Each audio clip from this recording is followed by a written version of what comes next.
In the morning I used to start out in a southerly direction up the glorious road to Suagli, which rises up through a forest of pines and gives one a view far out to sea. In the afternoon, or as often as my health allowed, I walked round the whole bay from Santa Margarita to beyond Portofino.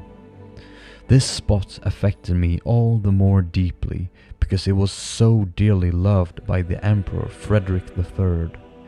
In the autumn of 1886, I chanced to be there again when he was revisiting this small forgotten world of happiness for the last time. It was on these two roads that all Zarathustra came to me. Above all, Zarathustra himself as a type. I ought rather to say that it was on these walks that he waylaid me.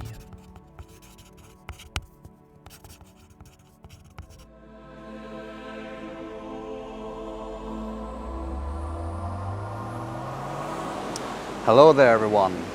I am between Rapallo and Suagli, the place where the grand spirit of Zarathustra visited Nietzsche for the first time. In this episode, we will dig even deeper into the yes-saying man, the Dionysian, and the Overman. He divines remedies for injuries. He knows how to turn serious accidents to his own advantage. That which does not kill him makes him stronger.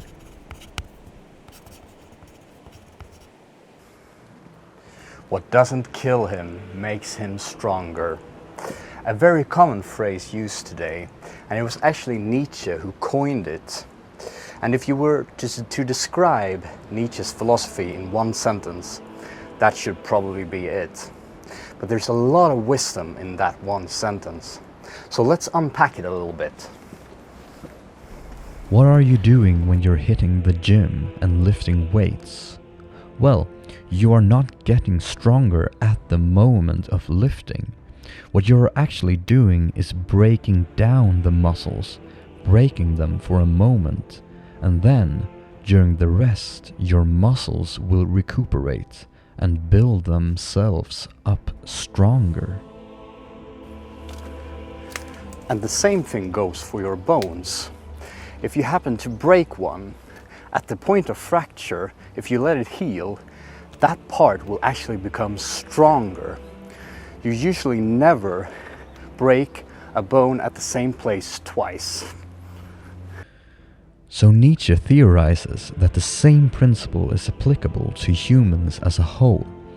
The struggles and hardship in life is important in order for you to become a strong human being. And the bigger the struggles, the stronger one becomes, as long as it doesn't kill you. I think the word kill here should not only be seen in the literary sense, because in a way, if a trauma occurs and one never surpasses it, in a way it has killed you, at least it has stopped you from becoming stronger. So the weakest kinds of people are in fact the ones who never go through hardship and struggle. Think of a spoiled child who receives everything he wants when he wants it, and the parents also protects him from any kind of harm. If Nietzsche would have lived today, he probably would have said that modern society is making us weak. Children are becoming more and more spoiled, and such things as safe spaces in the university is definitely a sign of weakness. People just can't handle the harshness of the world anymore. Nietzsche would say that fundamentally life is suffering, but he would also say that the suffering is good and necessary. If one tackles the suffering freely, one will become stronger and stronger. This is the idea of the tragedy. This is also why Nietzsche hated pity. You should never feel pity for anyone. If a friend of yours is going through a struggle of sorts, you should actually in a way be happy for him or her, because it enables him or her to become stronger. So never feel pity. Pity is the maker of weakness. This is why the story of Nietzsche embracing the horse in Turin out of pity is so out of place. It was a sign of Nietzsche abandoning his own philosophy. His madness was sure at hand. If one wants to become a strong individual, you should find the hardest possible task you can imagine. And you will fail, but every failure on the way will make you stronger. You should love pain and suffering just as joy and happiness, for it is a part of life. And you should also love your enemies just as much as your friends, because the enemies will make you stronger. The downhill and the uphill is one and the same. Before my highest mountain do I stand, and before my longest wandering. Therefore must I first go deeper down than I ever ascended. Deeper down into pain than I ever ascended, even into its darkest flood. So willeth my fate. Well, I am ready. Whence come the highest mountains? So did I once ask. Then did I learn that they come out of the sea. That testimony is inscribed on their stones, and on the walls of their summits. Out of the deepest must the highest come to its heights. Thus spoke Zarathustra. Nietzsche believed that the individual could change for the better, and he also highlights creativity, because now, without Christianity, one has to become like a child and reinvent all values from the bottom up. Madness is something rare in individuals, but in groups, parties, peoples, ages, it is the rule. Nietzsche always focuses on the individual. He despises what he calls the herd, for they want to steer you in a direction that will benefit the many and not the individual. Morality is the herd instinct in man. Another famous Nietzsche quote.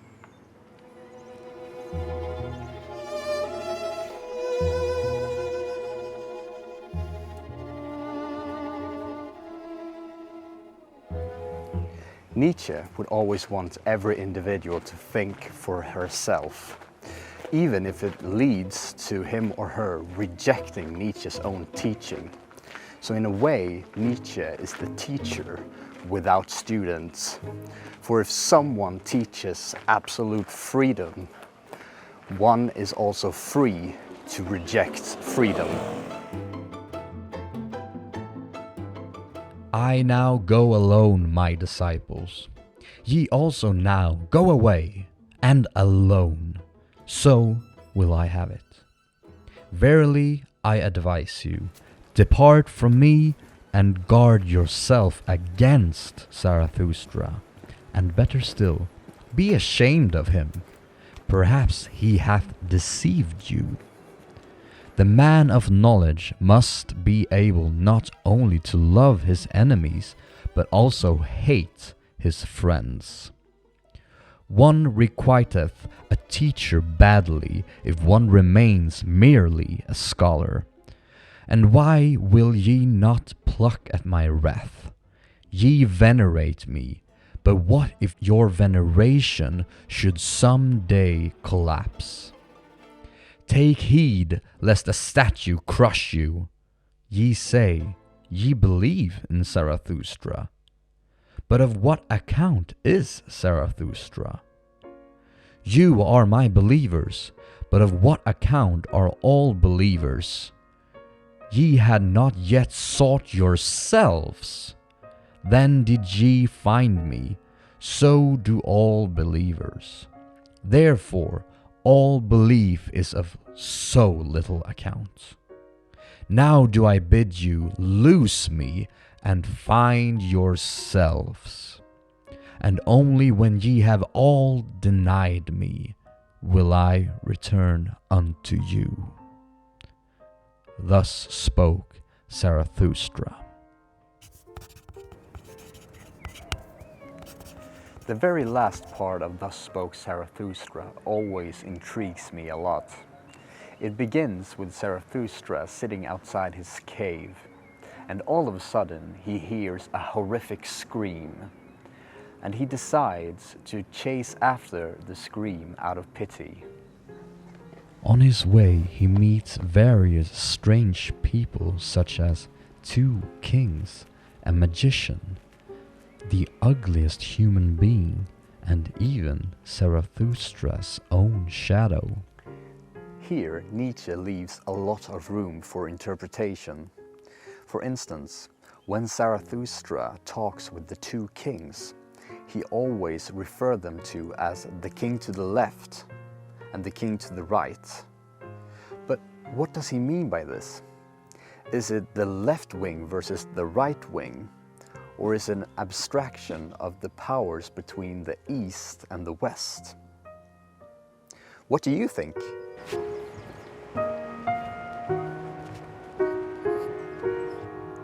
When Zarathustra walks towards the screen, he stumbles upon what he calls the ugliest human being. And this man is someone who has followed Zarathustra's advice in getting rid of God and religion. He has killed God. But he has failed to create something new in its stead. He has become a wretched being, a proper nihilist. You guessed how he who killed him feels. Stay, and if you want to go, you impatient one, do not go to the way that I came. That way is bad. Are you angry with me that I've already spoken broken words for too long? That I even counsel you? But know this, it's me, the ugliest human being, who also has the biggest, heaviest feet. Where I walked, the way is bad. I trample all ways to death and to ruin.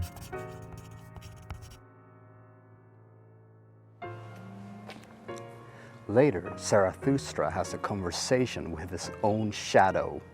At first, he tries to escape, without luck, of course. But an interpretation that I've heard about it is that the shadow is just much like the ugliest human being. It is the dark side of Zarathustra himself, which only destroys and does not create. And I'm wondering if maybe Jung's conception of the shadow comes from Nietzsche. Too much became clear to me. Now it doesn't matter to me anymore. Nothing that I love lives anymore. How am I supposed to still love myself? Live as I please or don't live at all.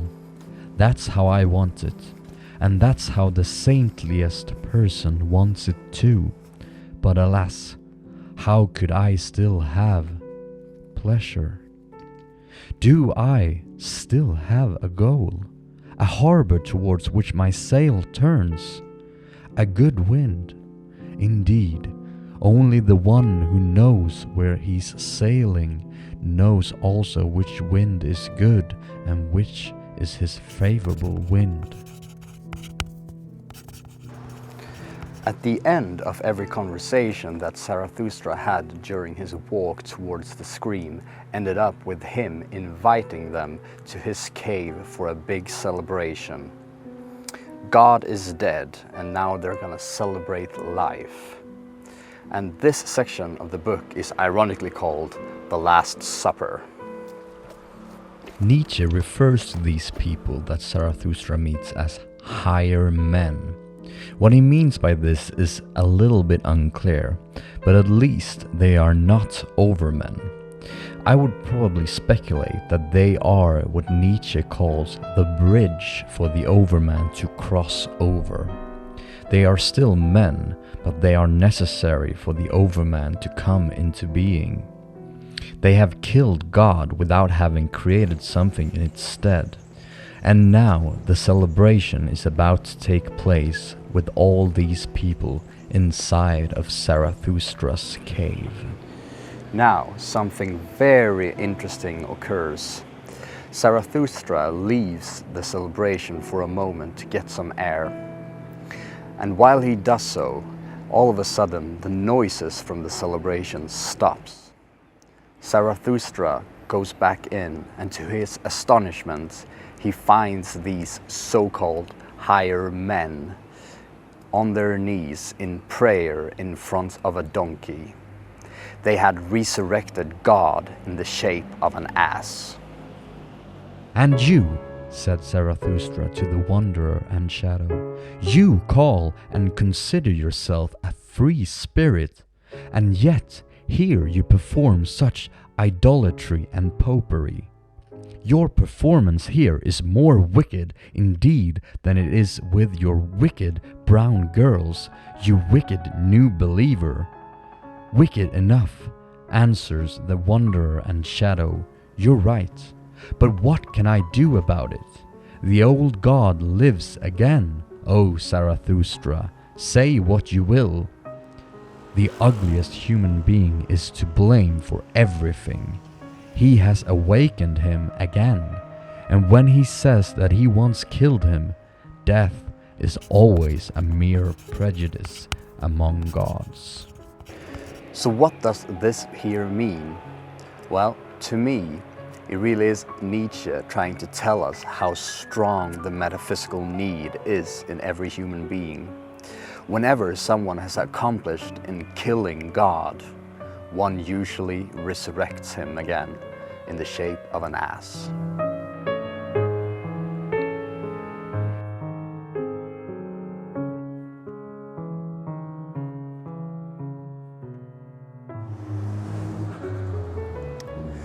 After the Last Supper, Zarathustra walks out of his cave in the morning, and all of a sudden he stumbles upon a lion.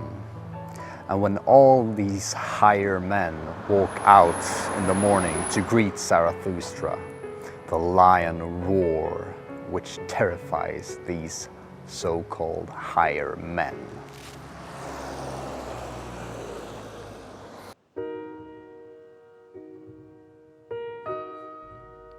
To my last sin, cried Zarathustra, and laughed scornfully at his own words. What has been left me now as my last sin? And once more Zarathustra became immersed in himself and sat down again on the great stone, and he reflected. Suddenly he jumped to his feet. Pity! Pity for the higher men, he cried, and his face transformed to bronze. Well then, that has its time. My suffering and my pity, what do they matter? Do I strive for happiness? I strive for my work. Well then, the lion came, my children are near. Zarathustra became ripe, my hour came.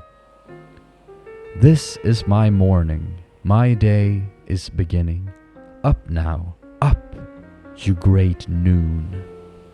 Thus spoke Zarathustra, and he left his cave, glowing and strong like a morning sun that emerges from dark mountains.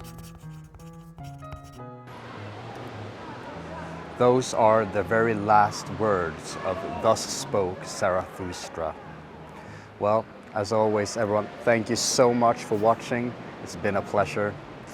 And I think I got at least one episode about Nietzsche left for you guys in store. But until then, everyone, take care.